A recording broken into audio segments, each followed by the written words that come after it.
कि हम ब्याह करब तो वही लड़की से करब, न तो जिंदगी भर कुंवारा रहम। करे खातिर हमारे को शर्त माने के पड़ी, वो लड़की के पढ़ा लिखा करके सरकारी नौकरी दिलावे के बा, ताकि महीना के पहला तारीख के तेहू हमके तनख्वाह देबे और वो हमके तनख्वाह दी। नमस्ते प्रणाम, आप सब देख रहा बानी भोजपुरी प्लस। आज के ई रिव्यू बा फिल्म एक बहू ऐसी भी ऑफिशियल ट्रेलर के, जोना में आप लोगन के ऋचा दीक्षित और अंशुमन सिंह के जोड़ी नजर आई। डायरेक्टर बाड़े प्रवीण कुमार गुडरी जी, प्रोड्यूसर बाड़े प्रदीप जी, विनय जी, समीर, मोनिका और प्रतीक जी। तो एंटरटेन रंगीला यूट्यूब चैनल पर एक ऑफिशियल ट्रेलर आ चुकल बा। आप लोगन के बता दी कि कहानी कुछ ए प्रकार से बा कि एगो लड़का जोना के सरकारी नौकरी होला, ओकरा एगो लड़की से प्यार हो जाला, तो वो अपन घर वाला के कहेला कि चली सबके वो रिश्ता लेके घरे। लेकिन जो लड़का के माई रहेली वो बहुत ही ज़्यादा लड़की के ओकरा घरे ही जाके ताना सुना के आ जाली कि हमार सरकारी नौकरी वाला लड़का की फंसा ले बिया।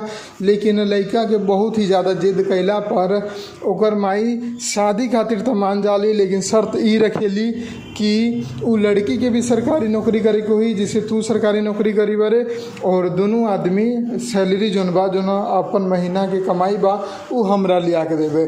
सब कुछ फिक्स हो जाला, शादी भी हो जाला, सब कुछ अच्छा से चलेला। लेकिन तबे हो जाला लड़का के एक्सीडेंट, और एक्सीडेंट के बाद का होला कि सब केहू जोन बा ओकर पुतोह के ओकरा घर से निकाल देला, लड़का के तो मौत हो जाला। लेकिन जब लड़की के बाप जोन बा ऊ लड़की के ससुराल वाला से कहेला कि एक विधवा के रूप में ही नौकरानी बना के अपना घर में रख ली, तब सब तैयार तो हो जाला। बस ई शर्त पर तैयार हो जाला कि ई हमरा घर में रही, लेकिन हमार बेटा के नौकरी भी इहे करी और घर के काम भी इहे करी, हमनी की सेवा भी इहे करी। ओकरा बाद सब कुछ चलते रहेला। और जब वो लड़की के ननद के बियाह तय होखेला तब कुछ ऐसन होला कि सबके हिला के रख देवेला। होला कुछ ऐसन कि बियाह हुआ सब तय हो जाला, सारा चीज़ बट जाला, लेकिन तबे लड़की हो जाली घर से फरार। और सास ससुर के इज्जत बचावे खातिर जौन पुतोह बाड़ी उ नया लड़का से बियाह करे खातिर तैयार हो जाली अपन सास ससुर के बहुत ही ज़्यादा मनौला पर। तो इहे स्टोरी बा फिल्म के, जो कि आप लोगन के कुछ नया देखे के मिली। फैमिली ड्रामा बा, इमोशन बा, बहुत ही ज़्यादा कॉमेडी हमारा ख्याल से उतना ना हुई, लेकिन जो भी बा बहुत ही अच्छा बा। ट्रेलर देखे के बाद तो एंटरटेन रंगीला पर जाके देख सकता नहीं।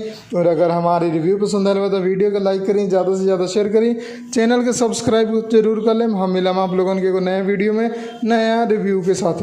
जय हिंद, जय भोजपुरी, प्रणाम।